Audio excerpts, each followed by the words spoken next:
First ever factory outlet Mukunda jewellery KPHB Kothapet Khammam Somajiguda Hanamkonda.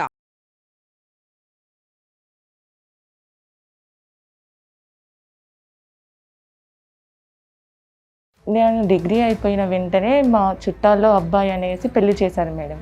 చాలా మంచోడు, job చేస్తాడు, వెల్ సెటిల్ అనేసి పెళ్లి చేశారు. ఓకే. పెళ్లి చేశాక తెలిసింది మేడం అతను జాబ్ చేయడు, బేవస్గా తిరుగుతుంటాడు అనేసి. తర్వాత పెళ్ళి అయ్యాక తెలిసింది. టార్చర్ చేసేవాడు, కొట్టేవాడు మేడం, మాటలతోనే చిత్రహింసలు పెట్టేవాడు మేడం. ఆ టార్చర్ భరించలేక నేను చచ్చిపోవాలనేసి అనుకున్నాను మేడం.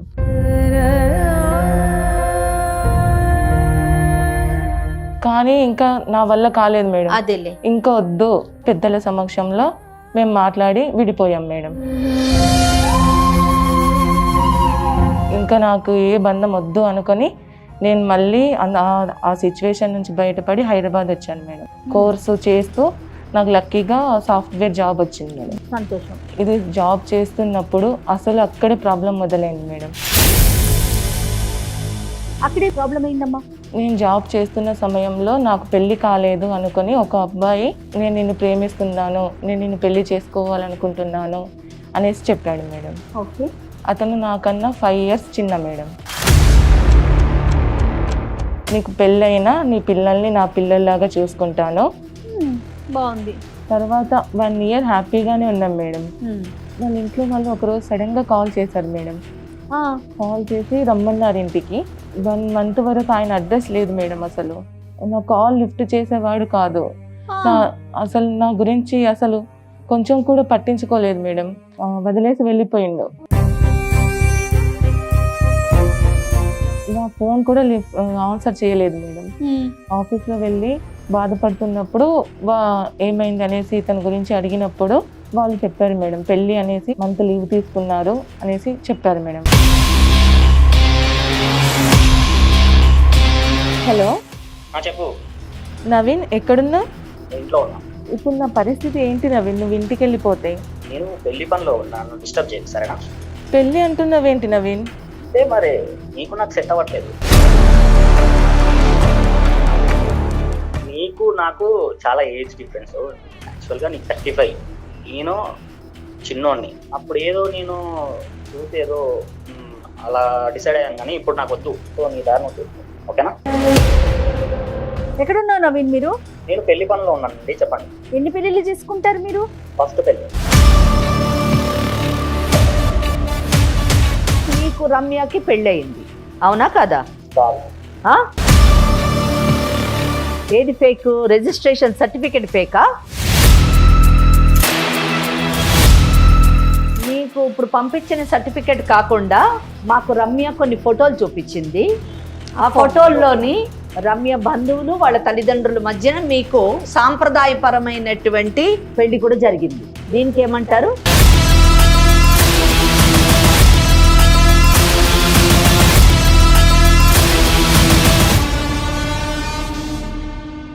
నమస్తే అమ్మా.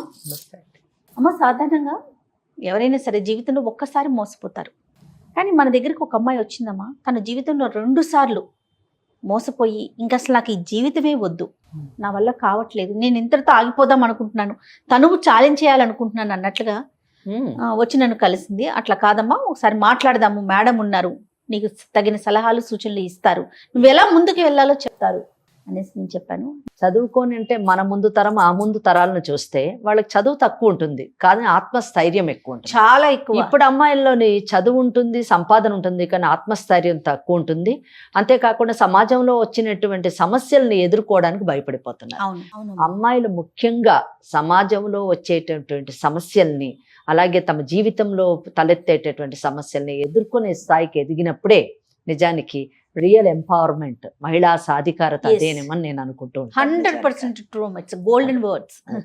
రైట్. మరి అమ్మాయితో ఒకసారి మాట్లాడదాం. నమస్తే అమ్మా, నీ పేరేంటి? నమస్తే. నా పేరు Ramya madam. Okay. Advocate Venkateswari అమ్మ. నమస్తే మేడం. నేను ప్రాపర్ ఖమ్మం మేడం. 15 years అవుతుంది మేడం నా మ్యారేజ్ అయ్యి. ఓకే. 2 పిల్లలు మేడం, ఒక బాబు ఒక పాప. నేను డిగ్రీ అయిపోయిన వెంటనే మా చుట్టాల్లో అబ్బాయి అనేసి పెళ్లి చేశారు madam. Arranged marriage. Very good. చాలా మంచోడు, జాబ్ చేస్తాడు, వెల్ సెటిల్ అనేసి పెళ్లి చేశారు. ఓకే. పెళ్లి చేశాక తెలిసింది మేడం, అతను జాబ్ చేయడు, బేవస్గా తిరుగుతుంటాడు అనేసి. తర్వాత పెళ్లి అయ్యాక తెలిసింది. అంటే ఎందుకు జాబ్ చేయట్లేదు అంటే అదొక లక్షణమా అతనిలో ఉన్నటువంటిదా, లేకపోతే జాబ్ దొరక్క, లేకపోతే ఆయన వాట్ ఈస్ ద రీజన్ అతను జాబ్ చేయకపోవడానికి కారణం ఏంటి? అతనికి ఇష్టం లేదు మేడం జాబ్ Okay. చేయడం. ఎందుకంటే జయ మీరు చూడండి, మనిషికి చాలా అవలక్షణాలు ఉంటాయి. అమ్మా ఏ లక్షణమైన అవలక్షణమైన భరించవచ్చు, ఒక తాగుబోతున్నా భరించవచ్చు, ఇంకేమన్నా భరించవచ్చు, కానీ మనిషిలో బద్ధకం అన్నది ఉండి అమ్మో. బాధ్యత లేకపోవడం అన్నది చాలా అన్నిటికంటే పెద్ద వ్యసనం అండి. ఒక అమ్మాయి ఒక వర్డ్ యూజ్ చేసింది, బేవస్సుగా తిరుగుతూ ఉంటాడని. అలా తిరగడం అన్నిటికంటే పెద్ద వ్యసనం అన్నది నా ఉద్దేశం. కరెక్ట్ అమ్మా, కరెక్ట్, రైట్ మా, చెప్పుమా. కానీ పెళ్ళైన తర్వాత ఇంకేం చేయలేను కదా మేడం, అందుకని భరించాను మేడం. మారుతాడేమో అనేసి భరించాను. ఇంట్లో పనులు కూడా చేసేవాడు, అంటే సంపాదించేవాడు కాదు మేడం. మరి ఎట్లా మీకు పోషణ ఎట్లా? తర్వాత నేను కొద్ది రోజులకు నేనే స్కూల్లో చెప్పడానికి వెళ్ళాను మేడం. 5,000కి శాలరీ మేడం, నేనే చెప్పడానికి వెళ్ళాను. అవి కూడా లాగుకునేవాడు మేడం నా దగ్గర నుంచి. ఇల్లు గడవడానికి నాకు కష్టం అయ్యేది మేడం. అయినా కానీ మారుతాడు అనేసి అనుకునేదాన్ని మేడం. కానీ మారకుండా ఇంకా ఎక్కువ అయ్యేది మేడం. టార్చర్ చేసేవాడు, కొట్టేవాడు మేడం, మాటలతోనే చిత్ర హింసలు పెట్టేవాడు మేడం. ఆ టార్చర్ భరించలేక నేను చచ్చిపోవాలనేసి అనుకున్నాను మేడం.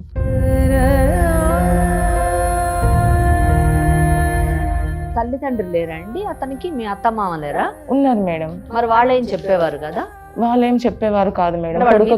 మీరు సపరేట్ గా ఉండేవారు? మేము సపరేట్ ఉండేవాళ్ళం మేడం. వాళ్ళేమి మందలించేవారు కాదు? కాదు మేడం. వాళ్ళకి మీరు చెప్పారా కనీసం? చెప్పాను మేడం. అత్తమామ ఏమనేవారు? మీ ఇష్టం, మీకు మేము ఇచ్చేసాం కదా, మీరు సపరేట్ గా మీరు ఏడవండి లిటరల్లీ అలా చెప్పేవారు మేడం. ఓకే. కానీ తర్వాత అసలు మారకపోగా మళ్ళీ ఎక్కువ చేసేవాడు మేడం. చిత్రహింసలు ఎక్కువ చేసేవాడు. అనుమానం, ఎప్పుడు అనుమానం ఉండేది. అవలక్షణాలు ఉన్నాయి. ఇదంతా తట్టుకునేదాన్ని మేడం, ఎందుకంటే పిల్లలు ఉన్నారు మేడం. పిల్లలు కూడా ఉన్నారా? పిల్లలు ఎంతమంది పిల్లలు? ఇద్దరు మేడం. 7 years బాబు, 5 years పాప మేడం. ఓకే. మా ఇంటికి వెళ్ళి మళ్ళీ డబ్బులు కావాలి, కట్నం కావాలి, ఇంకా నాకు తక్కువ ఇచ్చారు, నాకు ఇంకా కావాలి అనేసి వాళ్ళని కూడా కొట్టాడు మేడం. కాదమ్మా, 7, 5 years ఇద్దరు పిల్లల్ని పెట్టుకొని కూడా ఇంకా మారకుండా ఇంకా కొట్టడం, ఇంకా ఎన్ని సంవత్సరాలు భరిస్తావు? అది కాదు, ఇక్కడ మీరు గమనించదగ్గ విషయం ఏంటంటే 7 years బాబు ఉన్నాడంటే 8 years అయి ఉంటుంది మ్యారేజ్ అయ్యి. 8 సంవత్సరాలు ఈమె భరించడం అది కదా. ఆయనని పోషించాలి, ఎదురుపెట్టి పోషించాలి, ఆయన యొక్క అవలక్షణాలన్నీ భరించాలి, పైగా తన్నులు తింటూ ఉండాలి, కంటిన్యూ చేయాలి, అతని టార్చర్ ని భరించాలి. తర్వాత ఏమైందమ్మా? పిల్లల కోసం ఇవన్నీ భరించాను మేడం. అదేలే. కానీ ఇంకా నా వల్ల కాలేదు మేడం. అదేలే, ఇంకా వద్దు, నా పిల్లల్ని నేను చూసుకుంటా, ఇతను నాకు వద్దు అనేంత విరక్తి పుట్టింది మేడం నాకు. ఇంకా వదిలేద్దాం అనేసి మా పేరెంట్స్ కి చెప్పాను మేడం. వాళ్ళు కూడా ఓకే అన్నారు. ఓకే అన్నాక పెద్దల సమక్షంలో మేము మాట్లాడి విడిపోయాం మేడం. పెద్దల సమక్షంలో విడిపోయిన కోర్టు ద్వారానే తీసుకున్నారు కదా విడాకులు? అవును మేడం, కోర్టు ద్వారానే తీసుకున్నాం. ఎందుకంటే జయ గారు, ఇక్కడ నేను ఒక విషయం చెప్పాలనుకుంటున్నాను, అంటే చూస్తున్నటువంటి ఆడియన్స్ కి చెప్పాలనుకుంటున్నాను. చాలా మంది పల్లెటూర్లలో కానీ ఈవెన్ సిటీలో కూడానండి, మా పెద్దలు కూర్చొని విడాకులు ఇచ్చారండి అని ఏదో వాళ్ళు రాసుకున్న పత్రం తీసుకొని వస్తారు, లేదా పోలీస్ స్టేషన్ లో విడాకులు తీసుకున్నామండి అని వస్తుంటారు, లేదా కుల పెద్దలు లేదా గ్రామ పెద్దల మధ్యన విడాకులు తీసుకున్నామండి అని వస్తుంటారు. ఇలా తీసుకున్న ప్రతి ఒక్కరికి చెప్పదలుచుకున్నాను, లేదా భవిష్యత్తులో ఇలా ఎవరైనా తీసుకోవాలని ఆలోచన ఉంటే కానీ చెప్తున్నాను, ఈ విడాకులన్న ఈ పత్రాలు ఇవన్నీ ఏవి చెల్లుబాటు కాదండి.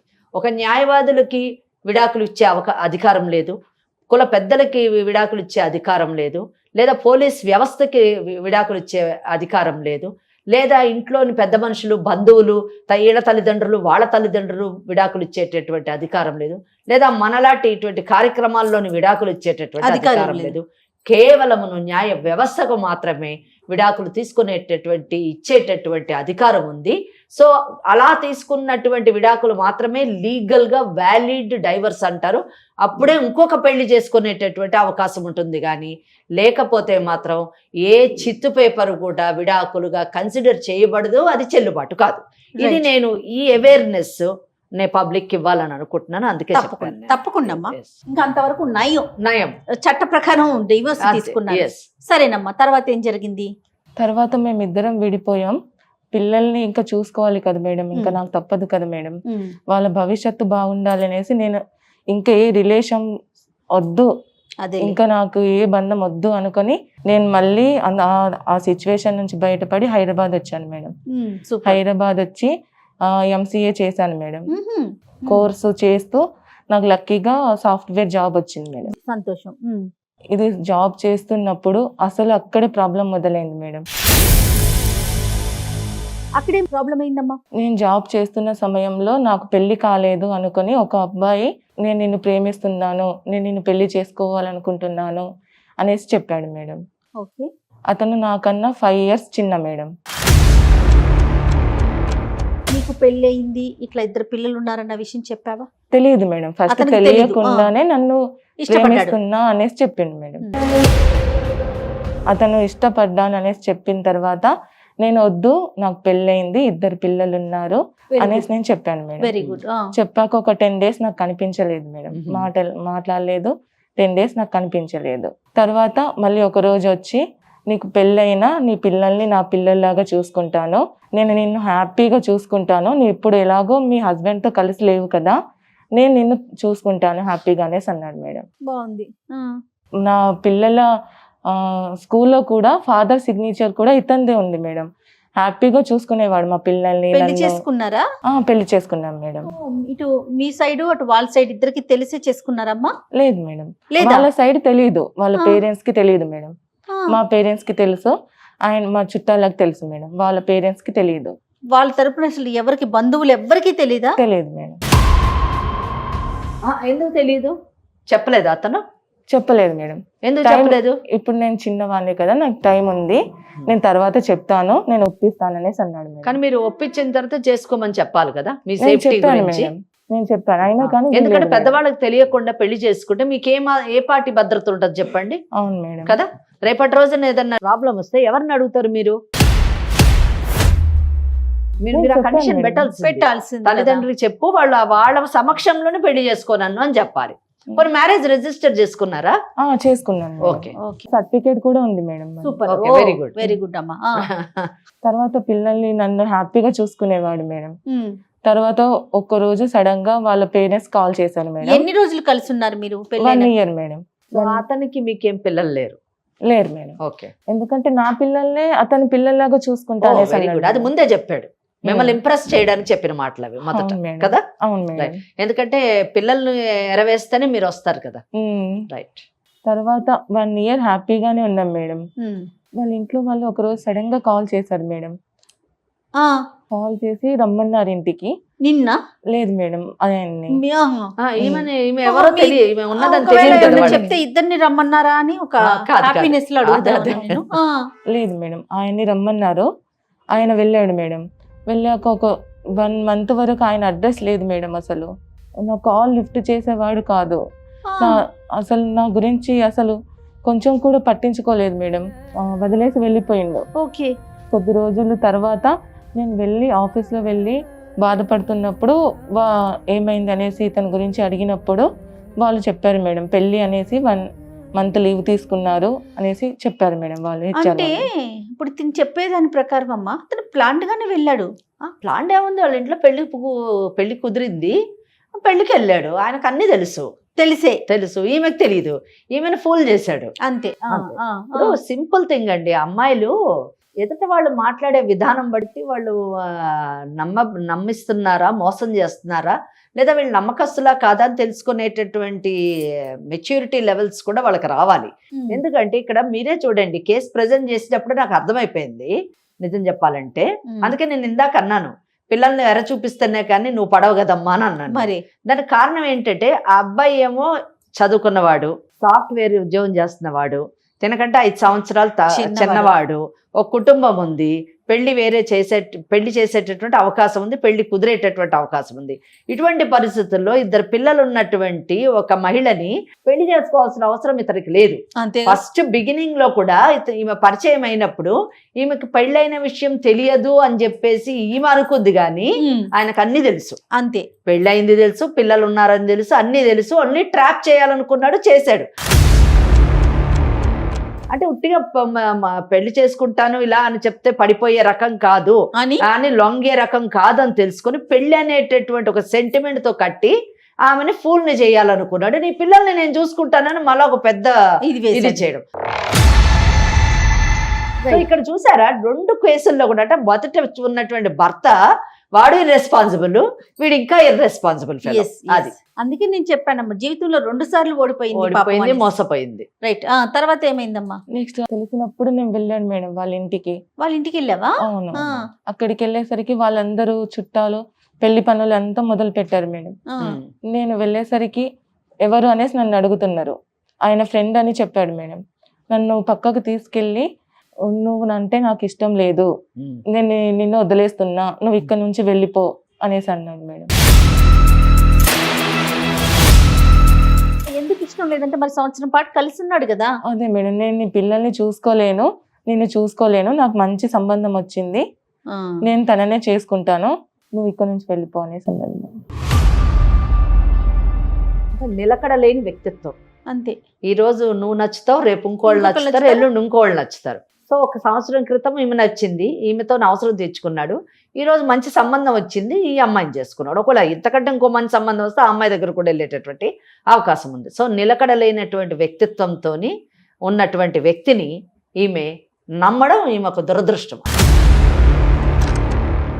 నేను ఇంకా వచ్చేసాను మేడం అక్కడి నుంచి. వాళ్ళ తరపున పేరెంట్స్ తో గానీ వాళ్ళ బంధువులతో గానీ ఎవరైనా మాట్లాడేవా నువ్వు? లేదు మేడం, నాకు ఇంకా ఏం చేయాలో అర్థం కాలేదు మేడం. ఎందుకంటే నేను ఫస్ట్ మోసపోయి ఉన్నాను.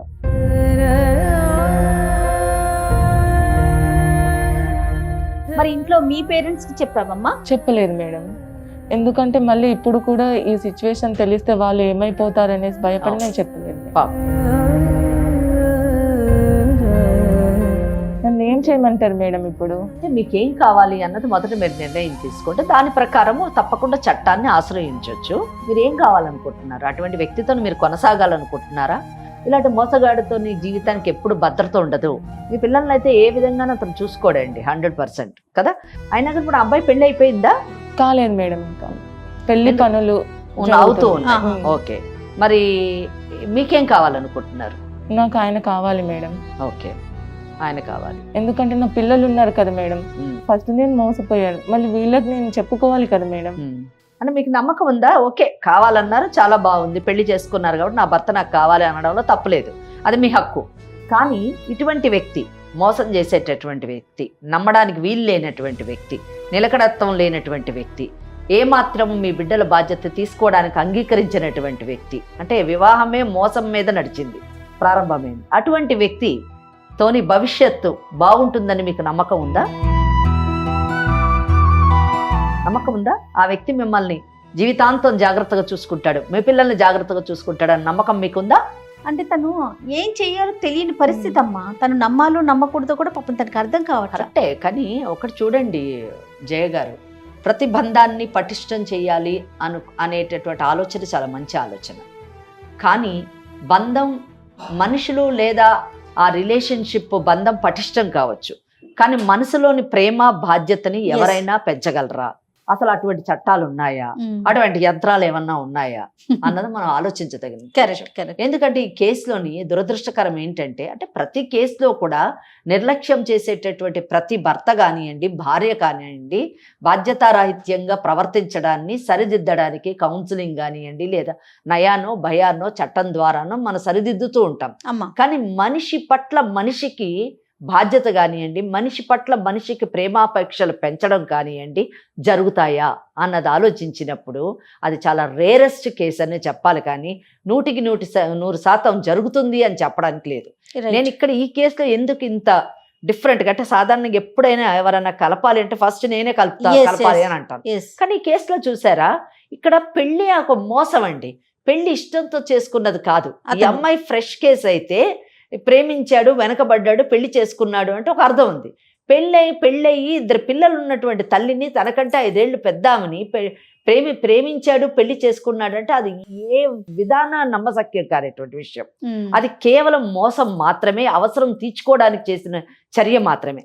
అటువంటి వ్యక్తి తన బాధ్యతని భవిష్యత్తులోని నిర్వర్తిస్తాడా ఆ బిడ్డలకి ఆ వ్యక్తి నుంచి భద్రత ఉంటుందా, ఈమెకు భద్రత ఉంటుందా, ఈ జీవితం కొనసాగుతుందా అనేటటువంటి ప్రశ్నలు చాలా నా మైండ్లో తలెత్తాయి. కాబట్టి ఆ అమ్మాయిని అడుగుతున్నాను, పర్వాలేదు మేడం, ఎలా ఉన్నా పర్వాలేదు, పెళ్ళంటూ అయ్యింది కాబట్టి సమాజం గురించి అయినా నాకు ఒక ప్రొటెక్షన్ గురించి అన్నా ఉండాలి, కంటిన్యూ చేయాలనుకుంటున్నాను, ప్రొటెక్ట్ చేయండి మేడం అంటే అది వేరే విషయం. లేదు మేడం, ఇటువంటి వ్యక్తితో నేను ఉన్నా ఒకటే లేకున్నా ఒకటే, నా బిడ్డల్ని నేను పెంచుకొని నేను ముందుకు సాగుతాను. ఎందుకంటే ఆమె ఫస్ట్ మ్యారేజ్ బ్రేక్ అయినప్పుడే నాకు అసలు ఈ పెళ్లి ఈ జీవితం వద్దని విరక్తి చెందాను మేడం అని చెప్పి. అవునవును. ఇప్పుడు సెకండ్ టైం కూడా ఇలా జరిగినప్పుడు డెఫినెట్లీ అదే ఆలోచన ఆమెకు కలిగి ఉండొచ్చు. కానీ ఆ ఆలోచనకి సొల్యూషన్ నేను ఏదో సూసైడ్ లేదా అవి కాదు, కానీ ఒక పట్టుదల రావాలి. సమాజంలోనే నేను బ్రతకగలను, నా బిడ్డల్ని పెంచుకోగలను, ఇటువంటి మోసపూరితమైన వ్యక్తులతో భవిష్యత్తు ఏంటి, అంధకారం మాత్రమే అనే ఆలోచన కూడా మహిళల్లో రావాలండి, అమ్మాయి. సో ఆ ఆలోచనలో ఉందా, లేదు ఇతనితోనే కొనసాగుతుందా అనేటటువంటి దాంట్లో క్లారిటీ ఉంటే ఏ విధంగా అతన్ని మనం వెనక్కి తీసుకురావచ్చు చట్టం ద్వారా అన్నది నేను చెప్తాను. ఏమ్మా ఏంటి? నా పిల్లల కోసమైనా నేను కలిసి ఉండాలి మేడం. చాలా సంతోషం అండి, ఈమె మంచి నిర్ణయం తీసుకుంది జయ గారు. ఎందుకంటే పిల్లల గురించి నాకు ఆయన కావాలి అని అడిగింది.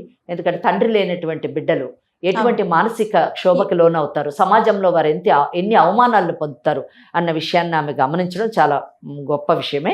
రెండోది, భర్త లేకపోతే సమాజంలోని ఆమె ఎటువంటి అగచాట్లు పడాల్సి వస్తుంది, ఎటువంటి అవమానాలకు లోను కావాల్సి వస్తుంది అన్న విషయాన్ని కూడా ఆమె గుర్తించింది. ఈ రెండింటిని దృష్టిలో పెట్టుకొని భర్త కావాలని కోరుకుంటుంది. కాబట్టి మీరు ఒక్కసారి అతనితో మాట్లాడండి. అతను ఆ మాటలు మనం చెప్పినటువంటివి అంటే అతను ఏమంటాడో, అతను ఎందుకు ఈ అమ్మాయిని వద్దనుకుంటున్నాడు, అసలు ఈ అమ్మాయి తరఫున ఏమన్నా తప్పులు ఉన్నాయా అన్న విషయం మనం తెలుసుకోవాలి. తప్పకుండా తప్పకుండా మరొకసారి కాల్ చేద్దామమ్మా. Okay madam. ఓకే. హలో చెప్పు నవీన్, ఎక్కడున్నావు? ఇంట్లో ఉన్నా. ఇప్పుడు నా పరిస్థితి ఏంటి నవీన్? నువ్వు ఇంటికి వెళ్ళిపోతే నేను పెళ్లి పనిలో ఉన్నాను, డిస్టర్బ్ చేయకు సరేనా? పెళ్లి అంటున్నావేంటి నవీన్? అంతే మరి, నీకు నాకు సెట్ అవ్వట్లేదు. ఎందుకు? ముందు చెప్పావు కదా నువ్వు, నాకు మాట కూడా ఇచ్చావు కదా నువ్వు, నన్ను బాగా చూసుకుంటా అని. అవును, అప్పుడెప్పుడో అన్నాను, అది అనుకున్నాను, బట్ కుదరట్లేదు, నీకు నాకు కుదరట్లేదు. అది అప్పుడు తెలియదా నీకు? నీకు నాకు చాలా ఏజ్ డిఫరెన్స్. యాక్చువల్ గా నీకు 35, నేను చిన్నోడిని. నేను నీకు ముందే చెప్పాను కదా నవీన్. అప్పుడు ఏదో నేను డిసైడ్ అయ్యాను, కానీ ఇప్పుడు నాకు వద్దు. ఇప్పుడు నన్ను ఏం చేయమంటావు? నీకు ఆల్రెడీ 2 పిల్లలు ఉన్నారు, అది అయిపోయింది, కానీ ఇప్పుడు నాకు వద్దు. నీ దారి నువ్వు చూసుకో, ఓకేనా? నాకు పెళ్ళయిందని తెలుసు, నాకు 2 పిల్లలు ఉన్నారని కూడా నీకు తెలుసు. నేను ముందే చెప్పాను, మాకు పెళ్లి కూడా లీగల్ గానే అయింది కదా, మళ్ళీ ఇప్పుడు ఎందుకు నన్ను వద్దంటున్నావు? ఇప్పుడు ఏం చేద్దాం? నేను సుమన్ టీవీకి వచ్చాను మేడం, నాకు ఏదో ఒకటి చెప్పండి మేడం, నాకైతే కావాలి మేడం అతను. ఏం పేరు అన్నావమ్మా? నవీన్. నమస్తే అమ్మా నవీన్.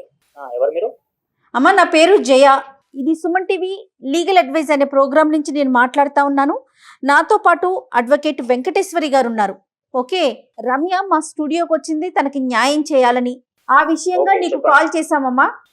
నవీన్ నువ్వు ఒక 5 నిమిషాలు టైం ఇస్తే ఒకసారి నీతో మాట్లాడతాం. ఏం న్యాయం చేస్తారండి? ఏం న్యాయం చేస్తాము, ఏం అన్యాయం జరిగిందో మాట్లాడదాం, సరేనా? నువ్వు కొంచెం ఓపిక్గా వినగలిగితే, స్టార్టింగ్ లోనే నువ్వు ఏం న్యాయం చేస్తావని అడిగితే నువ్వు చాలా న్యాయం చేసావు కదా, ఆ న్యాయం గురించి ఒకసారి మాట్లాడదాం. ఎక్కడున్నావు నవీన్ మీరు? మీకు పెళ్ళయిందా? నేను పెళ్లి పనిలో ఉన్నానండి, చెప్పండి. ఎన్ని పెళ్లిళ్ళు చేసుకుంటారు మీరు? ఫస్ట్ పెళ్లి. ఫస్ట్ పెళ్ళా? ఇదే నీ మొదటి పెళ్లి అంతే? అవును మేడం. అవునా? మరి రమ్య అని ఆ అమ్మాయితో పెళ్లి చేసుకున్నావని, 1 సంవత్సరం పాటు కాపురం చేసావని, రిజిస్టర్ ఆఫీసులో కూడా రిజిస్టర్ అయ్యిందని ఆ పేపర్లు కూడా చూసామమ్మా. అది నువ్వు కాదా అయితే? ఇది నీది వాట్సాప్ నెంబరే కదా, దీనికి మా టీం పంపిస్తారు, ఒక్కసారి ఆ ప్రూఫ్ ఏంటో నువ్వు చూద్దు గాని. నాతో పాటు అడ్వకేట్ వెంకటేశ్వరి గారు ఉన్నారు, ఒక్కసారి మాట్లాడమ్మా. నవీన్, మీరు ప్రూఫ్ అడిగారు కదా, మీకు రమ్య అన్న అమ్మాయి తెలుసా? తెలుసు మేడం. ఎలా పరిచయము? తను నాకు ఆఫీస్ కొలీగ్. ఆఫీస్లో పరిచయం. ఎంతకాలం నుంచి పరిచయం? 2 years మేడం. 2 years. ఆ అమ్మాయికి పిల్లలు ఉన్నారా? ఉన్నారు మేడం. ఉన్నారు, 2 పిల్లలు ఉన్నారు. వాళ్ళు మీకు పుట్టారా? లేదు మేడం. ఎవరికి పుట్టారు? ఏమో తెలియదు. అంటే ఆమె భర్తకు పుట్టారా లేకపోతే మీకు తెలియదా? నాకు తెలియదు మేడం. మీకు తెలియదు, సరే. పిల్లలు ఉన్నారు. ఓకే, మీకు తెలియదు. సరే, ఒక్కటి మాత్రం మీకు తెలుసు అనుకుంటున్నాను, మీకు రమ్యకి పెళ్ళయింది, అవునా కదా? కాదు, ఫేక్ మేడం అది. ఏది ఫేక్? Registration certificate ఫేకా? అమ్మ ఒక్క నిమిషం, మన వాళ్ళని అడుగుతాను. అమ్మ సర్టిఫికేట్ పంపించారా? గని పంపించారా? రైట్, ఒక్కసారి చూసుకోమనండి అమ్మ. మీకు వచ్చినటువంటి ఇప్పుడు వాట్సాప్లో పంపించాము ఆ మ్యారేజ్ రిజిస్ట్రేషన్ సర్టిఫికేట్లో మీకు రమ్యకి పెళ్ళైనట్టుగా ఉంది. మీకు ఇప్పుడు పంపించిన సర్టిఫికేట్ కాకుండా మాకు రమ్య కొన్ని ఫోటోలు చూపించింది. ఆ ఫోటోల్లోని రమ్య బంధువులు వాళ్ళ తల్లిదండ్రుల మధ్యన మీకు సాంప్రదాయపరమైనటువంటి పెళ్లి కూడా జరిగింది. దీనికి ఏమంటారు? అవును మేడం. మరి ఇది సీక్రెట్ మ్యారేజ్ ఎలాగైంది?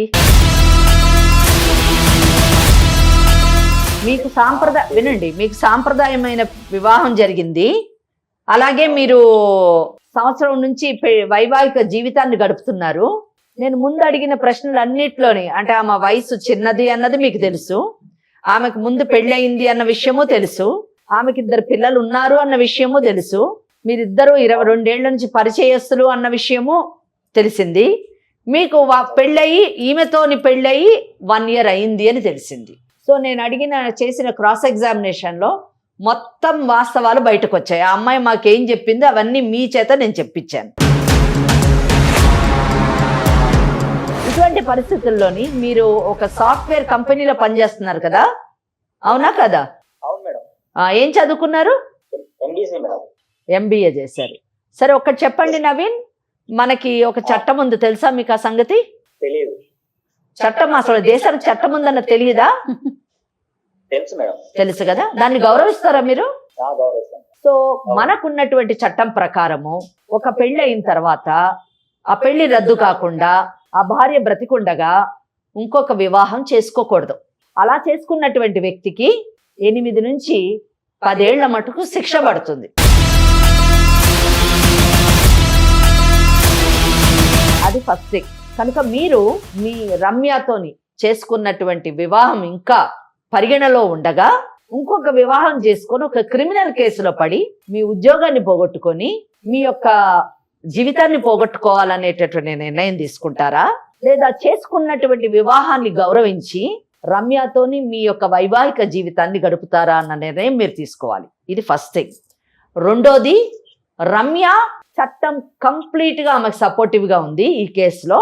ఎందుకంటే ఆమె ఈరోజు మీరు పెడుతున్నటువంటి మానసిక శోభకి లోనయ్యి ఆమె మీ పైన గృహహింసా చట్టాన్ని ఇన్వోక్ చేసి సెక్షన్ 12 ఆఫ్ డివిసి యాక్ట్ ప్రకారము 12 నుంచి ఆమె మీ ఇంటికి అంటే మీ అమ్మ నాన్న అంటే వాళ్ళ అత్తగారు మామగారు ఉన్నటువంటి ఇంటికి వచ్చి ఆమె రెసిడెన్షియల్ ఆర్డర్ తీసుకొని వచ్చి ఆ ఇంట్లో ఉండొచ్చు. రెండోది, ఒకవేళ మీరు ఆమెను కొట్టి తిట్టి బయటకు పంపిస్తాము అనేటటువంటి ఆలోచన వెంటనే వస్తే అది కూడా రావడానికి వీలు లేదు అని చెప్పడానికి ఆమె ప్రొటెక్షన్ ఆర్డర్ తీసుకోవచ్చు. మూడవది, ఆమె మేము తిండి పెట్టము, ఆమె తిండి లేకపోతే ఇంకేం చేస్తుంది, ఇంట్లోంచి బయటకు వెళ్ళిపోతుంది అనే ఆలోచనలో కానీ మీరుంటే అది కూడా జరగదు అని చెప్పడానికి ఆమె భరణాన్ని క్లెయిమ్ చేయొచ్చు. ఇంకా ముందుకు ఇంకొక అడుగు ముందుకేసి ఆమె యొక్క పరువు తీస్తాము, ఆమెను మెడబెట్టి బయటకు గెంటుతాము, 10 మందిలో ఆమెను అవమానిస్తాము, లేదా వాళ్ళ తల్లిదండ్రులను అటాక్ చేస్తాము అనేటువంటి పిచ్చి ఆలోచనలు కానీ ఏమన్నా చేస్తే దానికి గాను ఆమె మీ దగ్గర నుంచి డ్యామేజెస్ క్లెయిమ్ చేయొచ్చు. ఇలాగా ఇన్ని విధాల ఇన్ని కేసులు మిమ్మల్ని చుట్టుముట్టితే ఎటు చూసినా కానీ మీకు కానీ మీ తల్లిదండ్రులకు కానీ అన్నదమ్ములకు కానీ అక్క చెల్లెళ్ళకి కానీ ఎవరన్నా కానివ్వండి అసలు ఇక భవిష్యత్ అంటూ ఉండదు. జీవితం అంతా అంధకారం, జీవితం అంతా ఒకటి కోట్లు చుట్టూ తిరుగుతూ ఆ ఇచ్చేటటువంటి వాళ్ళు అంటే మీకు ఇప్పుడు ఎవరో పెళ్లి సంబంధం కుదిరిందన్నారు కదా, వాళ్ళకి మీకు పెళ్ళయి భార్య ఉందన్న సంగతి తెలిసి ఉండకపోవచ్చు. ఇప్పుడు మేము మీ రిజిస్ట్రేషన్ సర్టిఫికేట్ని మీకు మీ పెళ్లి ఫోటోగ్రాఫర్ని అన్నీ వాళ్ళకి పంపిస్తాం. అవి చూసిన తర్వాత కూడా వాళ్ళ అమ్మాయిని మీకు ఇచ్చి పెళ్లి చేశారంటే వాళ్ళకంటే మూర్ఖులు లేరు, వాళ్ళు వాళ్ళ అమ్మాయి యొక్క గొంతు కోయడానికి సిద్ధమయ్యారు అని అర్థం చేసుకోవాలి మనం. కనుక మీకు ఏ విధంగా కూడా పెళ్ళి అయ్యేటటువంటి అవకాశం లేదు. మీకు పెళ్లి అయ్యింది, ఈయన వేరే పెళ్లి చేసుకోవడానికి ప్రయత్నిస్తున్నాడు అని ఆమెకు పబ్లిక్ నోటీస్ కూడా ఇచ్చేటటువంటి అవకాశం ఉంది. కనుక పిచ్చి వేషాలు వేయకుండా ఒక చదువుకున్నటువంటి వ్యక్తిగా, ఒక యంగ్స్టర్గా వైవాహిక జీవితాన్ని గడపడానికి సిద్ధమయ్యి వివాహ బంధానికి విలువనివ్వండి, మన చట్టాన్ని గౌరవించండి. లేని పక్షంలోని చాలా మీ జీవితం అస్తవ్యస్తమై అంధకారం అయిపోతుంది.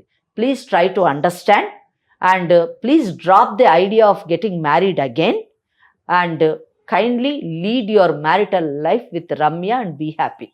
ఓకే, వినిపించిందా నవీన్? నాకు ఇష్టం లేదు తను. ఇష్టం లేకపోతే ఒక పని చెయ్యి. ఇష్టం లేకపోతే నువ్వేం చేయాలనుకుంటున్నావు అది చెయ్యి. ఆమె చేత మేము ఏం చెయ్యాలో అది చేయిస్తాము. ఇప్పుడు చెప్పిన కేసులన్నీ వేయిస్తాము. ఆ తర్వాత నువ్వే వచ్చి నువ్వే నాకు కావాలి, నువ్వే దేవతవని కాళ్ళు పట్టుకుంటాం. కాదు నవీన్, అర్థమైందా? నవీన్ అసలు మీరు ఏం మాట్లాడుతున్నారు? మేడం ఎంత క్లియర్ గా చెప్తా ఉన్నారు. నీకు ఎన్ని సెక్షన్లు ఉన్నాయి, ఎన్ని చట్టాలు ఉన్నాయి, ఎటు నుంచి చూసినా కూడా మొత్తం పూర్తిగా ఆ అమ్మాయికి సపోర్టివ్ గా ఉన్నాయని చెప్తా ఉన్నా కూడా నాకు ఇష్టం లేదు. అదొకటే మాట. మీకు ఇష్టం లేకుండా ఎందుకున్నారు మరి? ఒక సంవత్సరం పాటు అమ్మాయితో ఎందుకున్నావు? అమ్మాయి పెద్దదని తెలీదా? 2 పిల్లల తల్లి అని తెలీదా? ఏం మాట్లాడుతున్నావు? నీ ఇష్టమే అంతా. మనం ఒక సమాజంలో ఉన్నామమ్మా. ఏమి అడవుల్లో అరణ్యాల్లో లేవు నీ ఇష్టం వచ్చినట్టు నువ్వు బిహేవ్ చేయడానికి. కాదు, ఒక అడ్వకేట్ మేడం నీకు ఇన్ని సెక్షన్లు ఉన్నాయిరా నాయనా, నీకు ఇంత శిక్షలు పడే అవకాశాలు ఉన్నాయి, నీతో పాటు నీ కుటుంబం, నీ భవిష్యత్తు అంతా నాశనం అవుతుందని చెప్పినా మొత్తం విని నాకు ఇష్టం లేదని ఒక 1 word లో చెప్తున్నావు నువ్వు. ఇష్టం లేదని అలాగే ఉండు. ఫస్ట్ నీ జాబ్ తీయిస్తాము. క్రిమినల్ కేసు వేస్తే ముందు జాబ్ ఊడిపోతుంది. ఆ తర్వాత మీ అమ్మ నాన్న ఎవరెవరు ఉన్నారు అందరు లోపలికి వెళ్తారు. వాళ్ళని చూస్తూ ఆనందిద్దు. నువ్వు పెళ్లి కూడా చేసుకున్నావు, ఇంకో పెళ్లి. ఆ పెళ్లి చేసుకున్న తర్వాత జైల్లో 8 సంవత్సరాలు మీ చేసుకున్న అమ్మాయిని కూడా బెటరు కాపురం చేయడానికి. అర్థమైందా? నువ్వు ఒక్కడమే ఉంటావు జైల్లో. పిచ్చి మాట మాట్లాడద్దు. తెలివిగా ఆలోచించడానికి ట్రై చేయి. మూర్ఖంగా పిచ్చి పిచ్చిగా మాట్లాడద్దు. చదువుకున్నవాడివి. నాకు కొంచెం టైం ఇవ్వండి మేడం. ఇలా అన్నావు బాగుంది. టైం ఇచ్చేదే ఉంది. నీకు టైం ఇచ్చినా 10 ఏళ్ళు టైం ఇచ్చినా 10 రోజులు టైం ఇచ్చినా నీకు వేరే ఆప్షన్ లేదు. ఇది ఒకటే ఆప్షన్ అంతే. అర్థమైందా? ప్రతి ఒక్కరికి నీ లైఫ్ ని 2 ఆప్షన్స్. నీకు లైఫ్ ని నాశనం చేసుకుంటావా భవిష్యత్తుని, లేదా చక్కగా హ్యాపీగా ఉంటావా? ఈ రెండిట్లో సెలెక్ట్ చేసుకోవడానికి పెద్ద టైం అక్కర్లేదు. అర్థమైందా? నువ్వు ఫస్ట్ మమ్మల్ని అప్రోచ్ గా అమ్మా మా దగ్గరికి రా. ఇంకొక విషయం అమ్మా, వాళ్ళ పేరెంట్స్ ని ఒప్పించుకోవాల్సిన బాధ్యత కూడా అబ్బాయిదే ఉంది. మనకెవరికి లేదు, అమ్మాయికి లేదు, మనకి లేదు. ఏమంటారమ్మా? అంతే. ఎందుకంటే మిస్టేక్ చేసింది ఒకటి గుర్తుపెట్టుకో నవీన్, రమ్యకి ఏం ఫరక పడదు. ఆల్రెడీ ఒక భర్తకు విడాకులు ఇచ్చింది. నిన్ను కూడా గెట్ లాస్ట్ అనొచ్చు, కానీ నిన్ను మాత్రం ఉట్టికి గెట్ లాస్ట్ అనదు. అన్ని నేను చెప్పిన కేసులు అన్ని వేయించి నీకు బుద్ధి చెప్పి మరీ గెట్ లాస్ట్ అంటది. కనుక అనవసరంగా మిమ్మల్ని కలుస్తా మేడం. నేను కలవండి, కలిసి సెటిల్ చేసుకోండి. ఓకేనా? మిమ్మల్ని ఏం బెదిరించాలన్నది మా ఉద్దేశం కాదు. ఉన్న చట్టాన్ని మీకు చెప్పాము, మీరు బాగుండాలన్నదే మా కోరిక. ఓకేనా అమ్మ? ఈ సందర్భంగా నేను కూడా ఇంకొక విషయం చెప్తున్నానమ్మా, ప్రేక్షకులందరికీ తెలియాలని కూడా. 1 సైడెడే వింటున్నారా వీళ్ళు? రమ్య అంటే ఎవరో ఒక బాధితురాలు వచ్చి మాట్లాడేస్తే అయిపోతుందా అనుకుంటున్నారేమో. మన టీం అంతా కూడా ప్రాపర్గా ఎవరైనా మన దగ్గరికి వాళ్ళ సమస్య ఉందని వచ్చినప్పుడు ప్రాపర్గా ఎంక్వైరీ చేసి, ఇప్పుడు మీకు ఆ రిజిస్ట్రేషన్ ఫామ్ మీకు చూపించాను. అమ్మాయి పెళ్లి అమ్మాయి పెళ్లి ఫోటోలు మీరు చూసారు ఒక అడ్వకేట్ గా. అవన్నీ తీసుకున్న తర్వాతే మనం అదర్ సైడ్ క్లయింట్ తో మాట్లాడుతున్నామమ్మా. మేము కూడానండి. ఇప్పుడు కోర్టు అయినా కూడా ఎవరో ఆడపిల్ల వచ్చింది కదా, ఏడ్చేస్తుంది కదా అని ఏం నమ్మమండి. అన్బయాస్డ్ ఉంటాం. 2 వైపులు విన్న తర్వాతే తీర్పుడు ఇవ్వడం జరుగుతుంది. ఇక్కడ నేను కూడా చాలా సందర్భాల్లో చెప్పాను, అమ్మాయి వచ్చి చెప్పింది కదా అని మనం ఏం నమ్మొద్దండి, అవతల వాళ్ళతో మాట్లాడదామని చెప్పాము. ప్రతి కేసులో కూడా మనం మాట్లాడుతున్నాం, వాళ్ళది విన్న తర్వాతే మనము ఒక నిర్ణయానికి వస్తున్నాం. కానీ వితండవాదం చేసేసి నేను అన్నదే కరెక్ట్, ఈ దేశంలో చట్టం లేదు ఏం లేదు, నేనే చట్టం అని మాట్లాడితే మాత్రం ఉపేక్షించమండి. నవీన్, మీరు యాజ్ ఎర్లీ యాజ్ పాసిబుల్ వచ్చి మేడం ని కలవండి. దాన్ని బట్టి తర్వాత చూసి ఏం చేయాలో చెప్తారు madam. Right? Okay madam. Right. Okay అమ్మా, తనకి ఏం చెప్తారమ్మా మీరు? ఏం లేదమ్మా, నీవు తీసుకున్నటువంటి నిర్ణయం చాలా మంచి నిర్ణయం. మంచికో చెడుకో అతన్ని పెళ్లి చేసుకున్నావు, అతనితోనే జీవితాన్ని గడుపుతా అంటున్నావు. ఈ యొక్క ఉద్దేశాన్ని, నీ యొక్క లక్ష్యాన్ని నేను అభినందిస్తున్నాను. తప్పకుండా నీ యొక్క డిస్టర్బ్డ్ మ్యారిటల్ లైఫ్ని తప్పకుండా సరిదిద్దుతాము. అతన్ని రమ్మన్నాం కదా, మా దగ్గరికి వచ్చిన తర్వాత మంచి కౌన్సిలింగ్ ఇచ్చి అతనికి చట్టం ఏంటో చెప్పి తను తీసుకునేటటువంటి నిర్ణయం మీ ఇద్దరు భవిష్యత్తు బాగుండేటట్టు మీ పిల్లలతో పాటు అలాగే చూస్తాము. తన భవిష్యత్తు పాడు చేసుకోవద్దని అతనికి నచ్చజెప్తాము. నీ యొక్క జీవితాన్ని సరిదిద్దడానికి ఈ legal advice program Suman TV వాళ్ళది. ఈ ప్రోగ్రాం ద్వారా నీ జీవితాన్ని సరిదిద్దుతాము. అయితే ఒకటి, నువ్వు కూడా ప్రతి ఒక్కరిని నమ్మడం మానేసేయాలి. మానేసి నువ్వు కూడా నీ భర్తని అంటే ఇప్పుడు నవీన్ని ఎంత మటుకు ఒకటి మంచి రిజిస్టర్ మ్యారేజ్ చేసి మంచి నిర్ణయం తీసుకున్నావు. అలాగే భవిష్యత్తులో కూడా నువ్వు ఏ నిర్ణయం తీసుకున్నా కానీ కాస్త ఆలోచించి నిర్ణయం తీసుకో. అతనితోని నువ్వు జీవితంలో మంచిగా ఉండి నీ పిల్లల యొక్క బాధ్యతని నిర్వర్తించి వాళ్ళ ఒక మంచి పౌరులుగా తీర్చిదిద్దాలి. అదే నువ్వు చేయాల్సిన పని. అమ్మ నీ జాబ్ మాత్రం జాగ్రత్త తల్లి. ఈ పనుల్లో పడి నీ జాబ్ని నెగ్లెక్ట్ చేయకు, అదే నీకు అస్త్రం. సరేనా? ఓకే అమ్మా, నమస్తే అమ్మా. థ్యాంక్ యూ సో మచ్ అమ్మా. నమస్తే.